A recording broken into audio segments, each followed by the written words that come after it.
Заедно с екипа на Косат Семанс обикаляме цялата страна, за да разберем на какво се дължи успеха на фермерите. Косат Семанс е една от най-реномираните компании и въпреки крехката си възраст 5 години на българския пазар, доверието на земеделските производители към нея, към продуктите й и към екипа й неимоверно нараства с всеки изминал ден. Намираме се в Павликени, където ще се срещнем с Атанас Христов, който е заложил на 100% от площите си с царевица и слънчоглед семена на Косат. Предлагам да се срещнем с него и да го попитаме защо той се довери на компанията. Здравейте, вие ли сте Атанас Христов? Да, Вие работите с Косат Семанс? Да, с Косат Семанс работя от 5 години, откак са на пазара в България и съм много доволен от техните семена, основно царевица и слънчоглед. И тая година съм на 100% с техни сортове и надявам се да получа добри резултати. Не се побояхте да разпределите риска, а заложихте на семената на Косат Семанс. Защо? През предните години получих добри резултати от техните сортове. Харесват ми като растения. Слънчогледите са по-ниски, които на мен специално по-ми харесват, с по-големи пити, с яки стебла, устойчиви на полягани.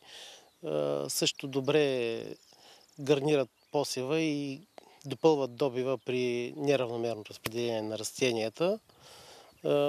Питите са много красиви, леко наклонени, изпъкнали са още от самото начало и на мен ми харесват. Добре озряват и добра обзърнена пита като цяло се получава.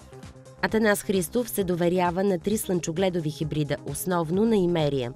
Класика в тяхното портфолио, но изпитвам и техните нови сортови, като Кларика, който е високо олийнов, с високо съдържание на олийнова киселина, с по-голямо съдържание на масло в него и се очаква по-добро ценово предложение от изкупвачите и по-голямо търсене. Също Фушия, сорт, който е подходящ за по-бедни почви и наклонени терени, ниски растения с по-големи пити, който е удобен за голяма част от площите, които разполагам в каменистите и полупланински райони.